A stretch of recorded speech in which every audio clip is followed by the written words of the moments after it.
Hello, and welcome to the 10th and final episode of this season of You Can Call Me Karen.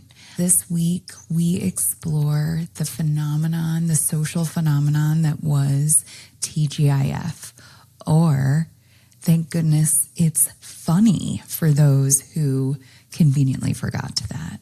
There's so much that we explore here on our walk down memory lane. And for those millennials like us that got to experience this in real time, it was just a perfect moment in history where families came together around their single television on a Friday night and watched truly family-friendly TV together.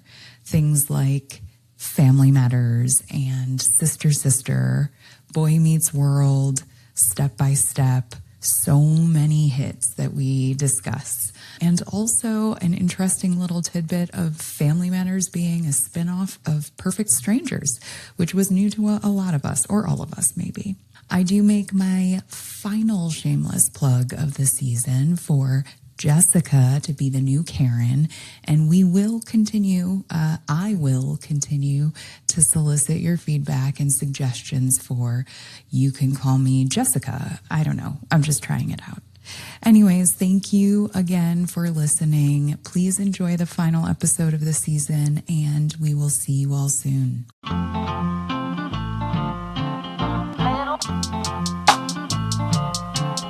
Little box. And a green one, little box, and a blue one, box, and a yellow one, and a little, and a box, and a green one. Today, we are going back to the era of blankets on the couch, pizza rolls in the microwave, and nowhere else you needed to be. So imagine that it's Friday night, and the moon is right. We're going to have some fun and show you how it's done. Am I right, gals? How are you doing? Hey, Steph. Hi. Hey, Karen. Hi. This is our last episode of the season. Oh my gosh. Hey, Craig. How'd we get here? It went by so fast. What day is it? I'm so excited to jump into our topic today. But before we do, you know how we started here on You Can Call Me Karen? Who you calling Karen? I can go first. Okay. My Karen this week is mostly just because I keep seeing stuff about it on social media. But Chalamet? Mm-hmm. Chalamet? Is that how you pronounce it? I think. I believe Okay. it's I know Chalamet. exactly. You know what I'm about to say? I do. Oh, yeah. I've seen it on Threads. Yeah. And I don't know who he is kind of at all. I think I know that he's dating one of the Kardashian people. That is correct. That's all I know. But he said that ballet and opera are dying art forms. Yeah. And he needs to come before the congregation, because I saw someone's kind of talk about it from the fact that, art, it was talking about the messaging behind whether it's profitable, and how, America always wants to place profitability, or our capitalist culture wants to put profitability on art. And and obviously I'm a dance teacher, so to say an art form that is kind of a big part of the program that I teach at my studio is dying is it's and ballet extends so far beyond, performances on stage. Some people just take ballet just to train. It's the base for so many, not even art forms, but sports. Yeah, it's just, yeah. So he's my Karen of the week. Heavy sigh. I totally agree. And I think it's a larger conversation around technique and patience, and you can get very muscular doing ballet. Some of the strongest people are ballerinas. Not to mention men started out as ballerinas, correct? It was mostly men in the beginning, and I feel like there's just this shift to like toxic masculinity of like get in the weight room and like, you know, and like lift weights and do heavy and boo, boo, boo.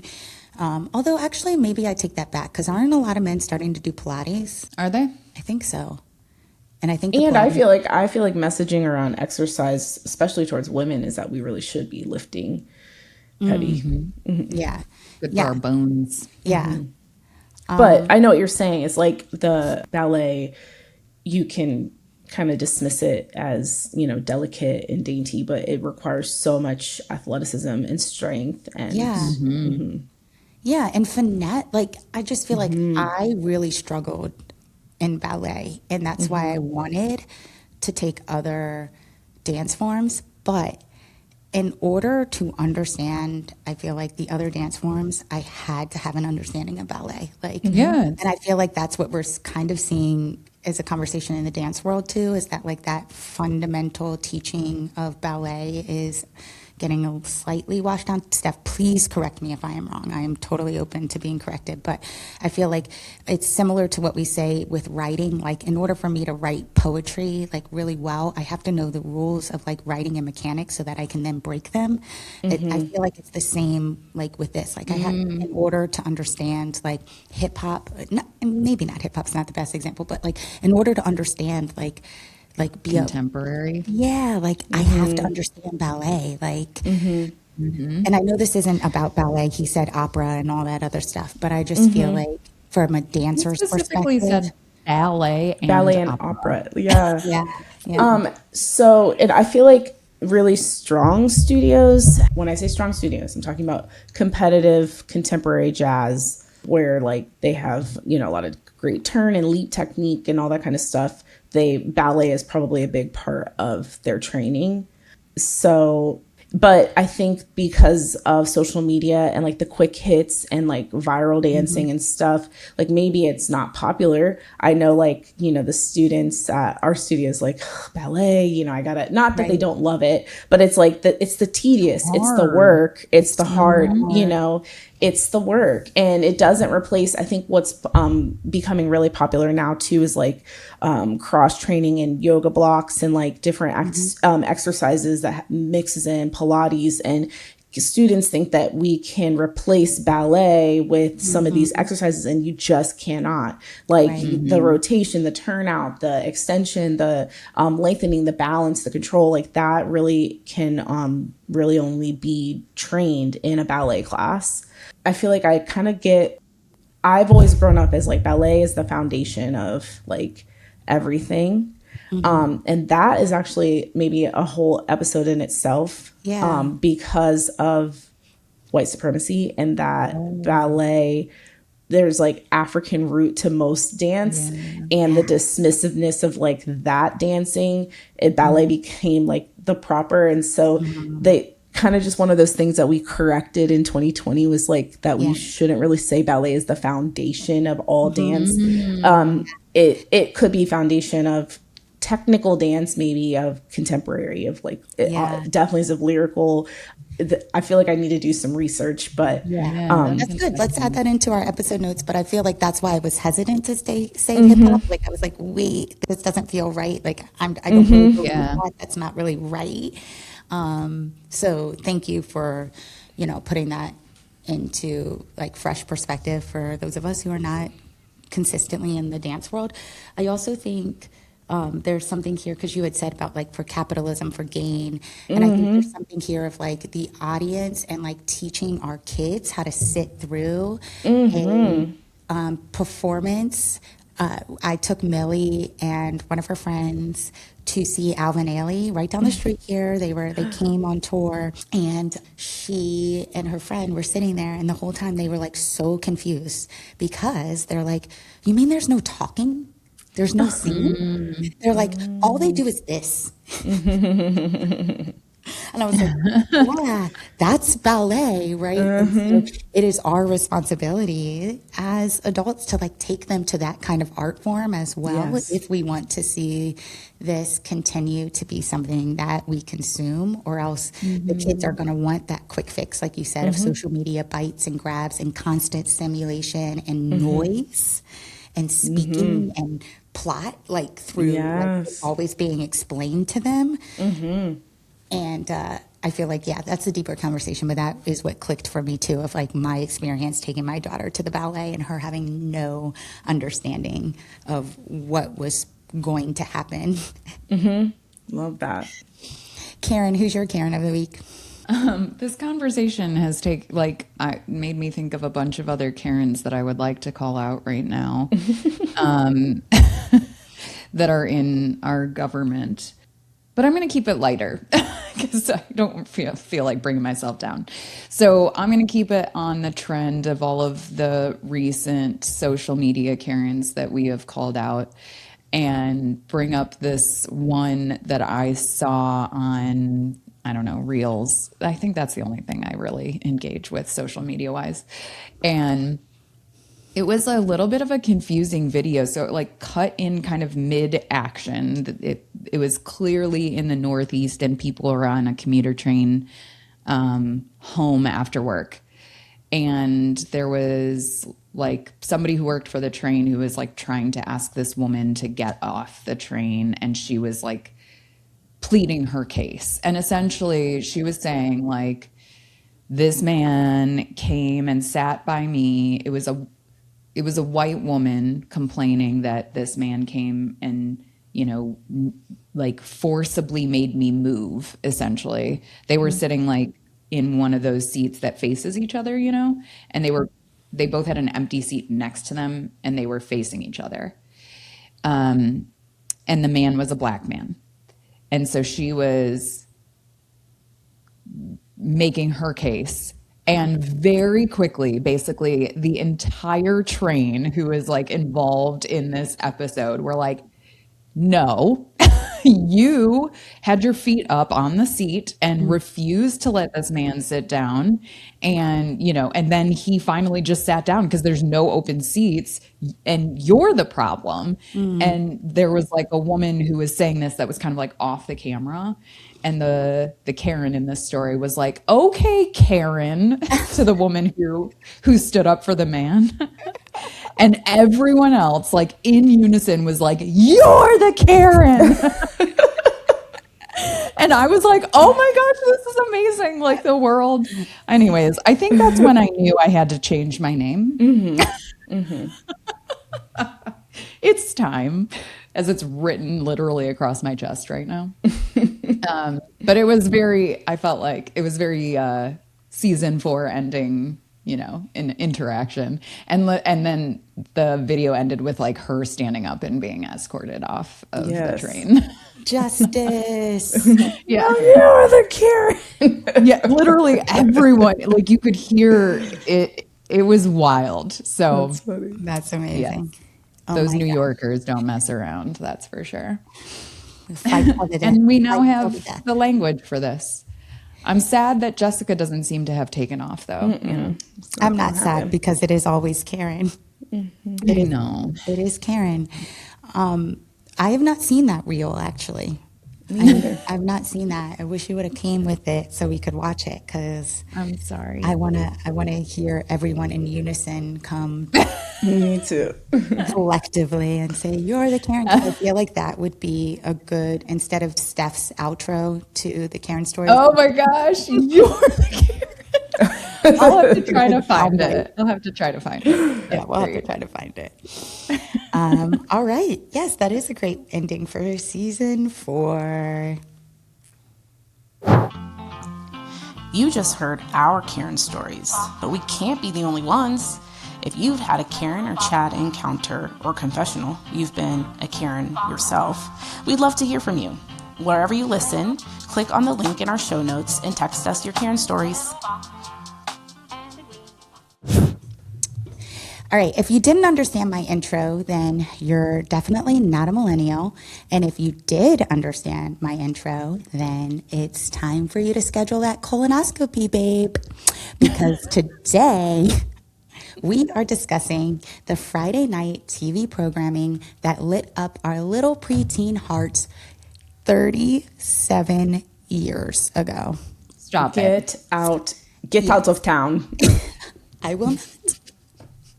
I'm sorry, I don't know that quote. Was there supposed to be something?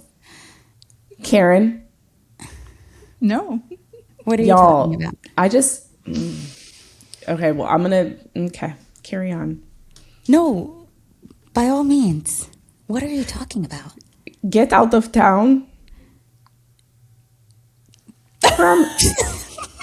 Okay, just so you know, Steve is going to lose his mind when he hears this episode because his favorite TGIF show was Perfect Strangers. I was going to say, it seems like a Perfect Strangers That was reference. Balky.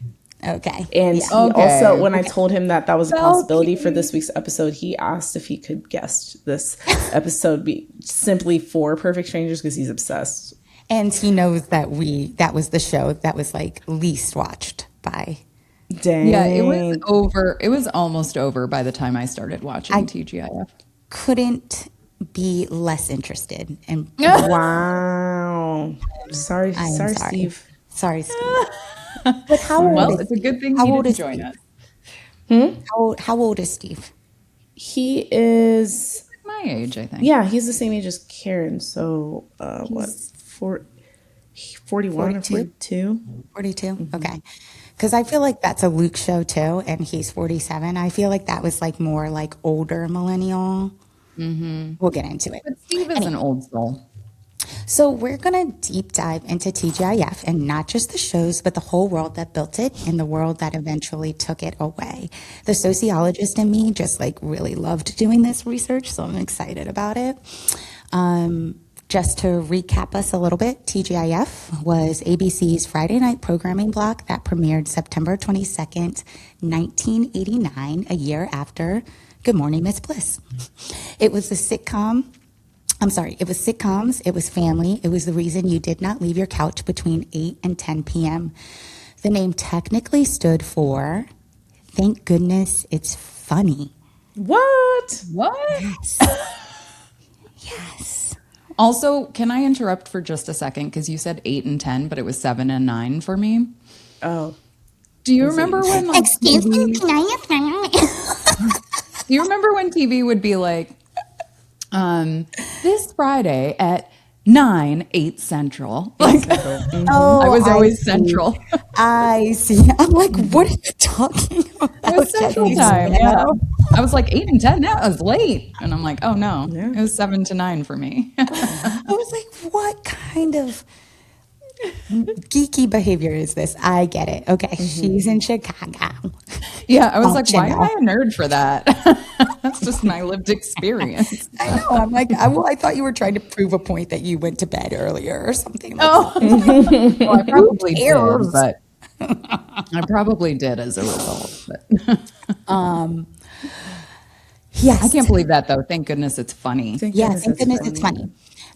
Because they did not want to get sued by TGIF, the restaurant. Oh, the restaurant came first? Yeah. What is wild, right? I know. Yeah. So anyway, we'll come back to that because this guy, Bob Iger, is one of the big roles in that. And he's also in the lore of this TGIF story. So we'll come back to like all of the inception of it all. But what was your first TGIF show? Like the one that made you realize Friday nights were like, they hit different. Okay, so my first isn't the one that like ended up being the show that made me think that Fridays hit different. So my first I really got into, I guess, would probably be Full House. Yeah. But the show that like I was sat for was Family Matters. Mm-hmm. Yes. So. I was just clarifying. Did you say the show that you were sad for or the show that you sat for? I was sat. Okay, Auntie. I see you using the lingo. You've been outside. Because I mean, I do work with a lot of middle schoolers, so. I heard it in that response. This conversation will be helpful for me because I don't have like clear memories of exactly what was Friday night, like which shows exactly were Friday night, except I'm pretty sure Step by Step. Step by Step, I was going to say. Yeah. Yes. But like Family Matters was like, oh, I loved Family Matters so much. And Full House. I forgot Full House was part of that lineup. Oh, I know. Which is weird. yeah. I know, because I feel like the shows swapped in and out. Like, so, because like, I don't think And Full they were House so stayed popular, in TGIF. I feel like. So it didn't really matter what day of the week I was watching them. They were just so popular. If they were on TV, I was going to watch them, if that makes sense. But like Step by Step for me was like clearly that happened on Friday nights. And Boy Meets World. Suzanne Summers. Suzanne Summers, Patrick Duffy. Yeah. So we'll talk more about like the swapping in lineup? and out, because I think that that's like also a part of this story. But Step by Step came a little bit later, but Family Matters and Full House, I believe, were part of the original like core shows. So let's get into the lore of TGIF, okay?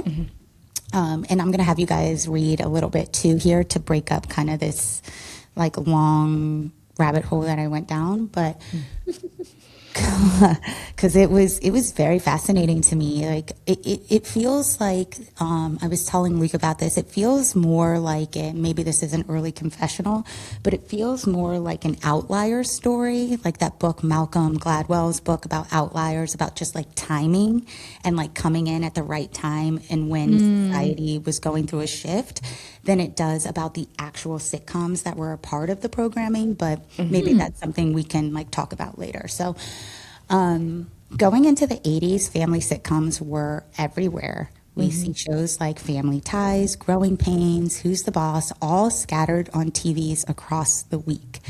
So a writer and promoter at ABC named Jem Janek, I think is how you say his last name, had a thought.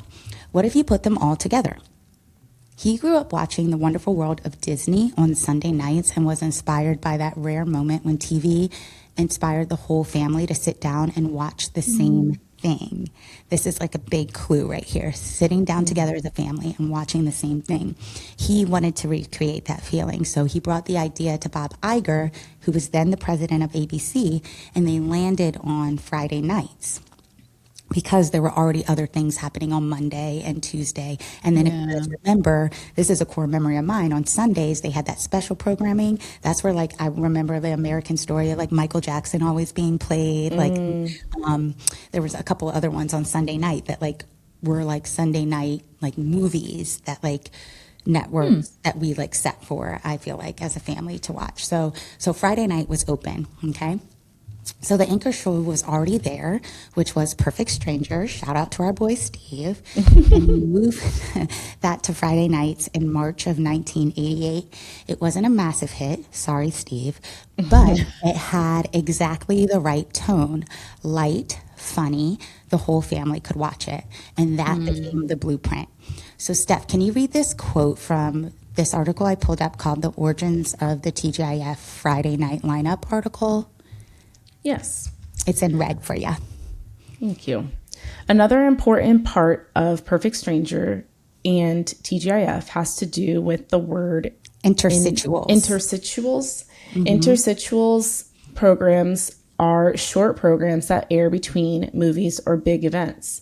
They are also used on TV to connect two segments together. Think of Kang and the Kodus, the aliens on The Simpsons Treehouse of Horrors Halloween episodes, or how Michael Eisner would appear during Sunday night Disney programming. The best way to think of people in interstitials is as hosts or MCs. Perfect Strangers had been doing this for years. Larry and Balky would appear in character for these interstitials as far back as 1987. Then, when they moved to Friday nights, the interstitials went with them, and Larry and Balky would essentially be the hosts for the first season of TGIF. They could introduce the shows, tell you what to expect in that night's episodes, and then check in as the night went on. It seems like a simple idea now, but was an accidentally smart move, as it gave more continuity throughout the entire programming block. These little segments would also tie in the holidays, specific themes, and be used to introduce future new shows. Yeah, yeah, it makes sense, right? Like I totally forgot that that was their role during Friday nights, but that is like how it was almost like a performance or showcase or whatever, you know, and they Yeah. were like come in and like interject in between each, and I felt like now when I read that, I was like, okay, now TGIF is really like it provided the texture of like, oh, this is what that programming structure meant to me as a little kid, you know? Okay, Yeah. Yeah, I forgot that Yeah, I that never really even. thought about it, but it's yeah, brilliant because then you're like, when one show ends, you're not done watching. yeah. They keep you, they're like, and now you're like, oh, right, we're not done yet. We need to stick Yeah. around for this Like whole for thing. Act Two or, you know, Act Three, right? Yeah, yeah, it's Yeah. brilliant. Then Family Matters arrived September 22nd, 1989, spun directly out of Perfect Strangers. So how funny is that, that Steve and Steph met through these two shows, the spinoff, Stop it. Perfect Strangers. It was always destined to be.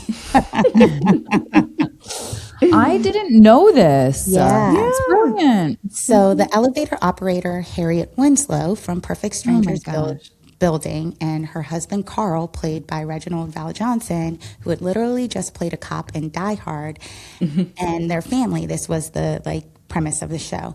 It was supposed to be a one-off appearance by their dorky neighbor, Steve Urkel. Sorry, my daughter is calling me. And should I cuss her out like my mom would do if I called her during work? She knows this, that I'm working. Millie! Yeah. Oh my God. Also, her father knows that I'm recording. Sorry. Okay. Gentle parenting. Manny, I was like, there was a big part of me that's like, oh my God, something is going to be wrong. And Manny's like giving us this whole thing about, I'm so glad it was just, where's the stroller? No, nothing. No, that would never, she would never think to call me if something was wrong. Just so you know. Oh, that's amazing. Okay. So, one-off appearance by Steve Urkel turned into 20 million viewers an episode.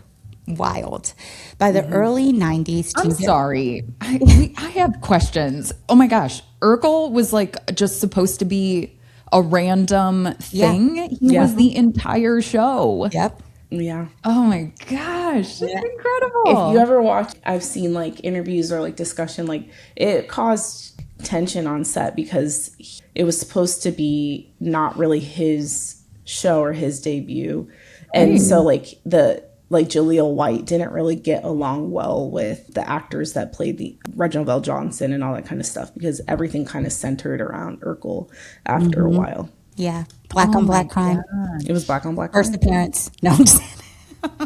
But like, what do they do? Because I imagine they had other episodes already recorded and had moved away from that character. So did they have to like go back and refilm everything?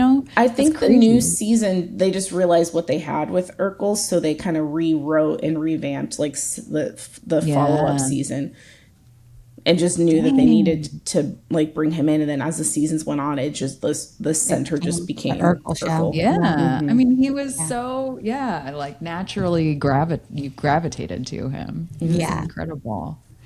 Oh my goodness. I'm going to have to go back and watch that, I feel like, in order now to see how that happened. Yeah.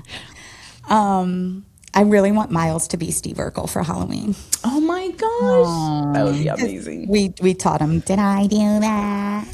Oh my A couple god. weeks ago, and he's so cute. All right, moving on. So by the early 90s, TGIF had fully arrived. And Karen, I'm going to have you read something in a second. So if you're not in the document, you're I'm next. there. I got ya. Okay, great. So it had a new intro, new theme song, actually 2 theme songs, which was unheard of for a programming block. And the timing was genius. Teens and preteens aren't going out on a Friday night, but they're also not going to bed at 7:30 either. So the 8 to 10 p.m. window or the 7 to 9 window There you go. was late enough to feel like a privilege and early enough that parents let it happen. So Karen, Sure. Even though we were getting older in the later 1980s, our traditions stayed the same. The ritual of Saturday mornings would soon move to Friday nights. The content changed, but the experience didn't. It was about regularity and consistency. Friday really was the perfect night for this programming block. There is a freeing feeling about Fridays. It's when you can finally sit down and breathe after the week. No matter how bad the week may have been, Friday was there waiting for you, as was this beloved television institution that gave some constancy to our lives. Ultimately, TGIF was comfort food. You had your blankets, popcorn, drinks, and pizza. All the elements were there, including the content, to create an at-home, cozy experience. It seems weird to say, but there was a feeling of safety with TGIF, and maybe that's what the real appeal was. Families could watch together, and mine certainly did. There weren't a lot of things on TV that parents and kids could watch together and both enjoy. TGIF, with its very deliberate format and presentation, created a sense of community. And that's a powerful thing. You may have felt like the shows centered or catered to you, your sense of humor, and your own sensibilities. You probably felt like you knew all of the characters on each show and that you were being invited into their living rooms each week. The story of TGIF is really the story about our beloved routines, rituals, and traditions. We started the decade with our Saturday morning cartoon tradition and ended the decade with a new Friday night ritual, TGIF. It's about the power of our traditions and the people we surround ourselves with. You may not remember specific episodes of TGIF, but the memories exist in the tradition and the people we share it with.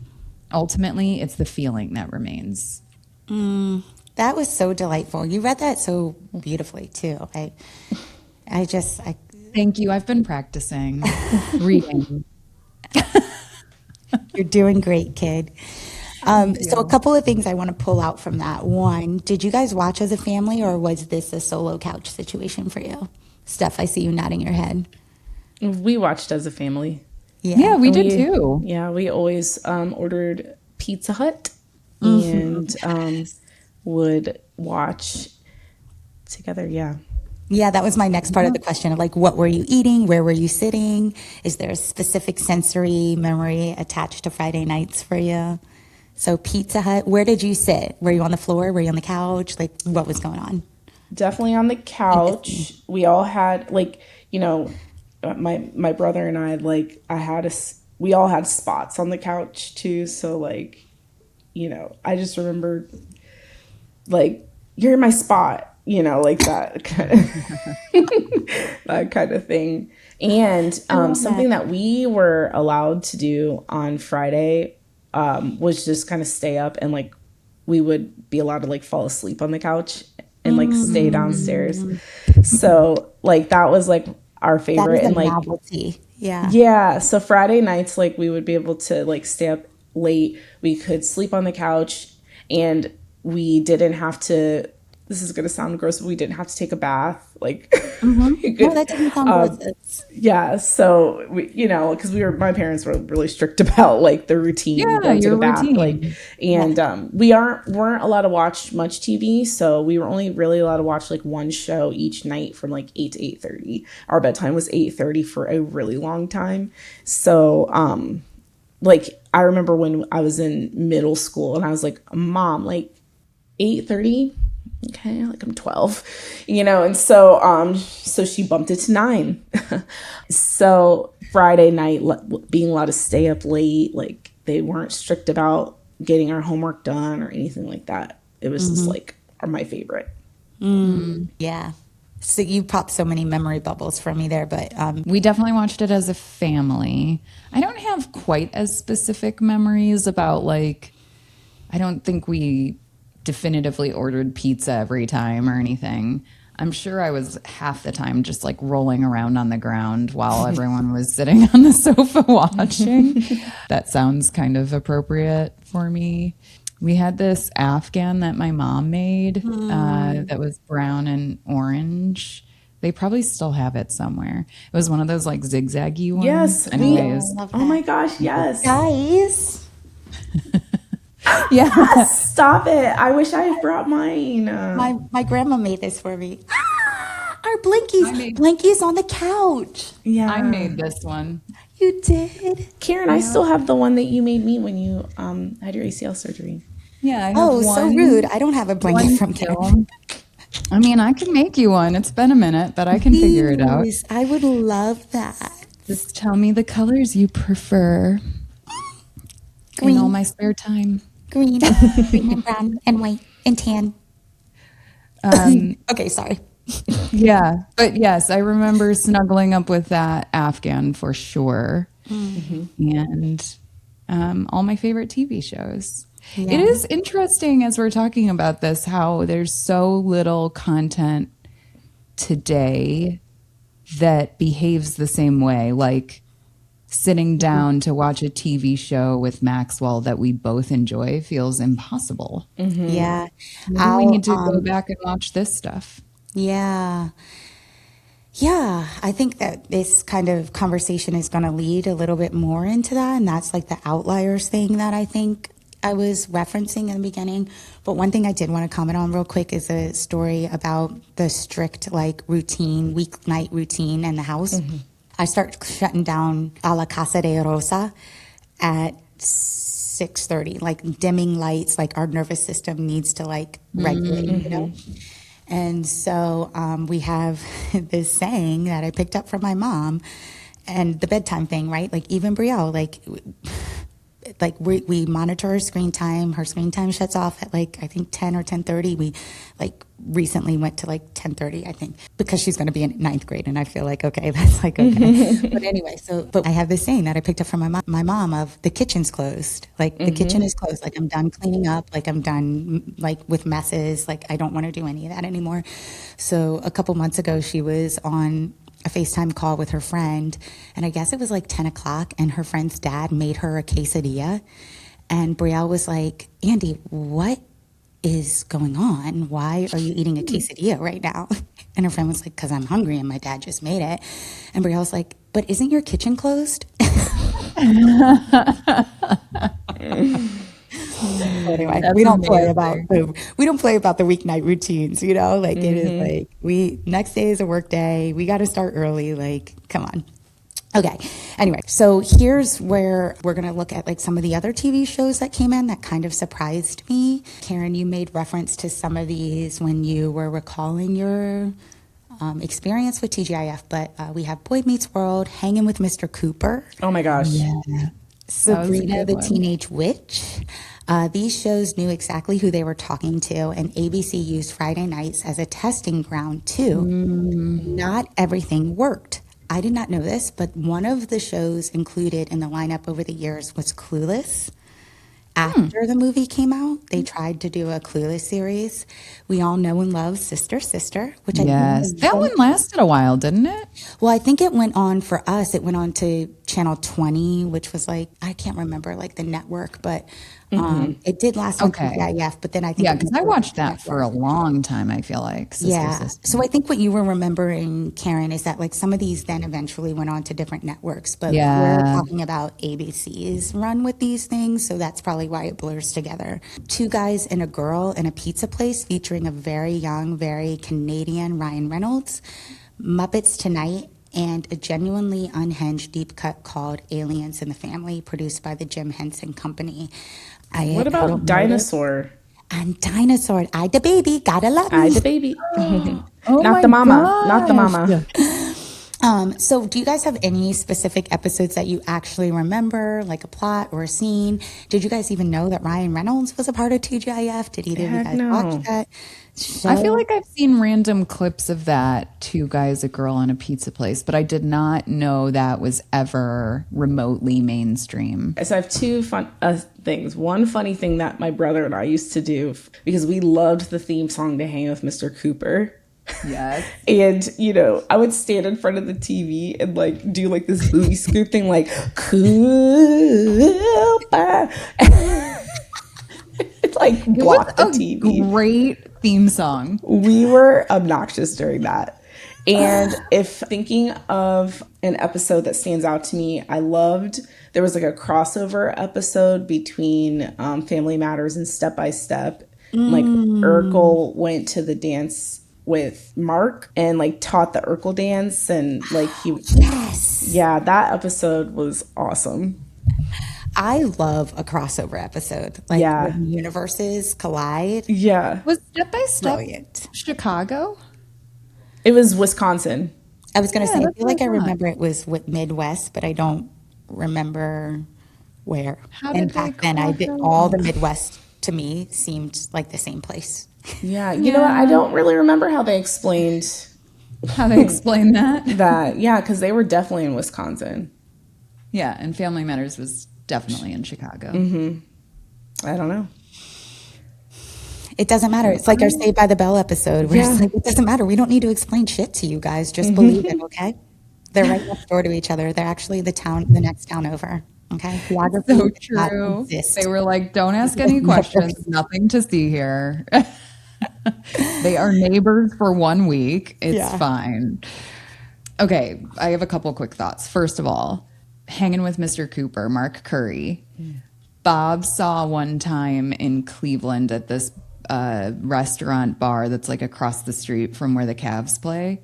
And Bob threw up on Mark Curry. What? Genuinely, he got kicked out. So we'll just like let that linger. He'll have to tell that story in a bonus episode or something. I have a lot of memories around Boy Meets World because I don't believe I looked like what is her name? Danielle Fishel. Fishel. You get Topanga. But when I was young, I got Topanga all the time because I had that really thick hair, that was not well managed, I would say. And so people once that show came out, I can't tell you how many times I recall people I didn't know touching my hair and calling me Topanga. I feel like I also would equate your lips to that too. Like she is a very full lip for a white person, and so do you. I can see that. And that's why I put the lip on our social media content. And every signature of we love you for listening, there's a lipstick. It's for your lip. Oh. No way. Wait, it's for me? Yeah. Thanks, Boo. You're welcome. That's so cool. I love this. I know Steph and I are both on this show as well, but it's nice to be invited in the circle sometimes. Yeah, that's why. Okay, so I'm going to move us along because I know we have to wrap in a little bit. So I'm going to pull back the curtain just a tiny bit because there's also this storyline that we obviously were not privy to when we were younger. So because TGIF wasn't just a good idea, it was also the answer to a very specific problem with deregulation. So deregulation meant networks could flood kids' programming with advertising. So Saturday morning cartoons were essentially 22-minute commercials for toys, but by the late 80s, the FTC came down hard. Restrictions came back. Saturday morning cartoons started disappearing, and not just because the audience grew up, but because the regulatory environment made them nearly impossible to sustain. Then, in 1990, Congress passed the Children's Television Act. Broadcast networks, ABC, NBC, CBS, and Fox, were now required to air educational programming as a condition of keeping their broadcast license. And advertising during kids' programming was capped, 12 minutes per hour on weekdays, 10 and a half on weekends. Here's the thing nobody talks about. That law only applied to broadcast networks. Cable was completely exempt. So Nickelodeon and Disney Channel could do whatever they wanted. No mandates, no ad limits, and had total creative freedom. So TGIF was ABC's threading a needle. It was family programming that fulfilled a legal obligation and pulled in massive ratings. A creative win and a regulatory win at the same time. That's a rare thing. And it only worked as long as the whole family was willing to sit on the same couch. Okay, I'm going to skip some of the questions that I had because I see it percolating and I'm going to keep going. So, because this is kind of the end of the story. So by the late 90s, the pillars were crumbling. Full House had been moved to Tuesday nights, a sign of its own success, but a loss for Friday. Family Matters and Step by Step eventually hopped to CBS, where they both promptly failed. And the shows that defined TGIF were gone or going. But the deeper shift was structural. By the late 90s, most households had at least 2 TVs. Suddenly, the family didn't have to watch the same same thing anymore. Parents could watch HBO in their bedroom, and kids could watch whatever they wanted in the living room. The whole premise of TGIF, everyone on the couch together, quietly stopped being the default. And then there was the vibe shift inside ABC itself. After Disney bought the network in 1995, a new entertainment president arrived named Jamie Tarsis, who'd come from NBC, where she developed your guys' hit show, Friends. The FCC mandate also had changed, and edge had become the favorite word in programming meetings. ABC wanted the next Friends, cool 20-somethings, not 11-year-olds. So step by step just wasn't it. The teens and young adults TGIF had built its whole identity around were also just leaving, going out, and increasingly going online. Sabrina ended, Boy Meets World ended, and Friday nights at ABC became reality TV, like Wife Swap, Extreme Makeover, and eventually Shark Tank. Interesting. Very interesting, right? So I guess my closing question is a couple, but we'll see how many we can get through. When did you become disinterested? Like, do you remember the moment TGIF stopped being a thing for you? You know, I do feel like something that hit when you were reading that is like, there was a time when we were watching all as a family, but then there was a time where my parents would go up, watch what they wanted to watch on their TV, and then my brother and I would watch what we wanted to watch. But I feel like Friday stopped being the thing as far as TV was concerned. I didn't feel like there was anything good on TV anymore. Like TGIF wasn't popping. And so what we looked forward to was Saturday night, because Nickelodeon had Snick. Yes. Yep. Oh, yes. Yep. So that was when my brother and I would finally actually agree on something to watch. And it was so we replaced Friday with Saturday. And so all that, Roundhouse, Are You Afraid of the Dark? That was our jam. Are You Afraid of the Dark? Are You Afraid of the Dark? Yes. Yeah, when did it stop? And for me, I remember similar things, Steph, where it's like the shows just weren't really good anymore. But I also think it was perfectly timed with our age. Yes. My sister is 3 years older than me. And so, she got to probably middle school and started wanting to be with her friends on Friday nights. And then it just me and my parents, I don't feel like we were as committed to all just sitting down and watching it together. And the other thing that really struck me is the one TV thing. Like, there used to be one TV, so we had to. It's so funny you say this, because I think back to some of the things I watched as a child and think I would never let my child watch. I remember watching Gremlins, you guys, when I was far too young to watch Gremlins.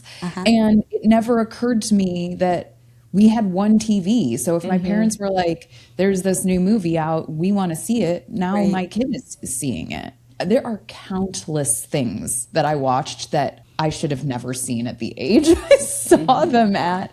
And it's because of that. We only had one TV. So if it was on, I was watching it. Yeah. That's the outliers piece of it for me, of it just came at a time in between the TV boom and everyone having access to a TV, and right before cable became and internet. Your point, we weren't on the computer. Yeah, we had to all sit around the same TV. It makes perfect sense to me. And you brought out something that I didn't look at my research, but was just thinking about with the problem with Stranger Things, is that those child actors also grow up, and their appeal on TV is you can't keep a young Steve Urkel young, and so that is going to change when you're a teenager and you're oh wait, he looks like me now, and he might not be okay. Yeah, but then he became Stefan. And then they made him Stefan. I loved that. Those, oh my gosh, those changes. Yeah. Oh, what a good show. Yeah. So, anyway, okay, so yeah, let's wrap a little bit. I'll just end with what I have here in the notes of like what gets me is that TGIF wasn't just a good run for TV. It was built around the idea that we're talking about, that family would sit down together and watch the same thing. Similarly to Blockbuster, like when you guys were talking, I was like, wait, I don't really actually have memories of watching this with my family. I have memories of watching with my friends' families. At their houses at sleepovers, because my sister's 12 years older than me, my brother's 6 years older than me. So your point, Karen, about the sibling thing, like we weren't sitting down and watching TGIF together. I went to my friend's house, we watched together, and we ate Little Caesars. But my family did. There was a Blockbuster literally like 2 or 3 blocks from my house, and we would walk down and rent a movie together, and we would watch. Yeah, we watched a lot of horror movies. Like, I watched Chucky when I was like 6 or 6 years old. Dang, what the actual hell? No wonder I don't like scary movies. So, so people, families communing together, I think, is that nostalgia that we're really like gravitating to. But now people get their own TVs. I remember when a TV came to my bedroom and I wasn't watching with like the rest of my family. We got our own channels. I remember Snick, all that, Double Dare, Guts, Johnny Tsunami, Xenon. I remember all that stuff, but watching it solo in my bedroom. And so TGIF was just a creative genius and a cultural institution. And when the couch stopped being communal, the whole thing came undone. Yeah, dang. Yeah. So what are your confessionals before we wrap? I feel like I remember, like Karen was saying, TGIF's decline kind of like matched our age. And so like when I got to middle school, I found a really great group of girlfriends, and we'd have sleepovers and stuff often on Fridays. And then we would start going to the movies. Like, my school district, there was a movie theater that everybody went to on Friday, and you'd go see a movie, like even if it wasn't good, like, I just felt like everybody was just and like, all your friends were there. Everybody was there. And so like Friday night kind of stopped being staying home. Like it started being more like sleepovers and going to the movies and stuff like that. And then like you said, Blockbuster, I feel like trips to Blockbuster when the programming on TGIF kind of fell off was kind of what we did if we were home, was maybe go get a movie together. So, but it does make me sad, like because of social media and like the phones and everything, families, there's just not that common universal, everybody's sitting at home eating pizza every Friday night. Like it was just so common, like, and you come back to school, like, did you guys watch, like everybody did it. You weren't missing anything by doing that. You couldn't like today record. I mean, I suppose you could record it with a VCR then, but that, you had, when TV was on, you had to watch it. Otherwise you were missing it. I think we've talked about all of it.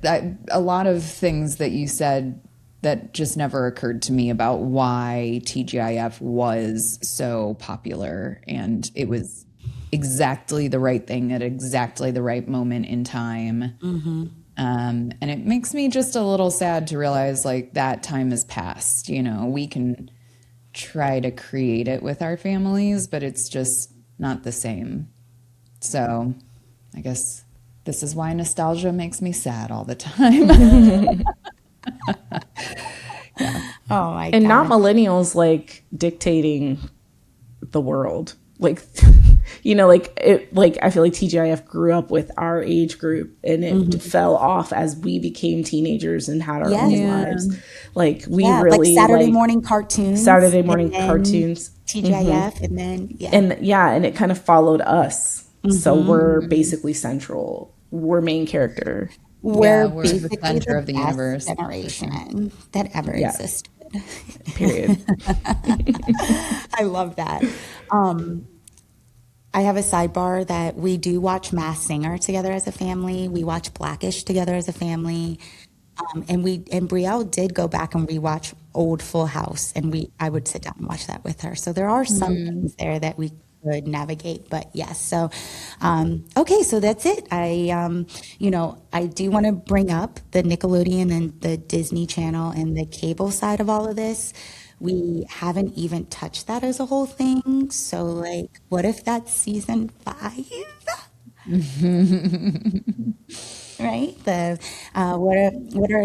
What are Nickelodeon and Disney Channel doing while TGIF was happening? I think we should dig into that a little bit more because I feel like this story is just as big and maybe bigger. So, you want to do it for season 5, guys? I feel like we should. I was a Nickelodeon kid for sure.